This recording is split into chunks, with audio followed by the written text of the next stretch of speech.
BOYA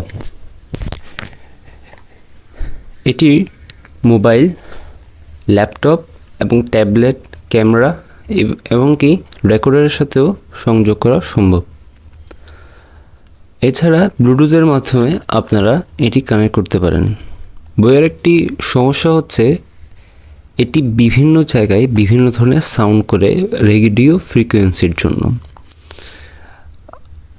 আমার ইউজেজের মতে laptop এবং রেকর্ডার থেকে সবচেয়ে বেশি ভালো আউটপুট পাওয়া যায়। BOYAর মধ্যে আপনারা যে পাউচটি পাচ্ছেন এটি একটি আর্টিফিশিয়াল লেদারের পাউচ। আপনারা বিভিন্ন ধরনের স্ক্র্যাচ থেকে বাঁচাতে এই লেদারের ব্যাগটি ব্যবহার করতে পারেন। এতক্ষণ আপনারা যে সাউন্ডটি শুনেছেন তা হচ্ছে BOYAর M1 মাইক থেকে। আশা করি ভিডিওটি ভালো লেগেছে। যদি ভিডিওটি ভালো লাগে তাহলে লাইক, শেয়ার এবং কমেন্ট করে আমাদের পাশে থাকুন। Thank you everyone.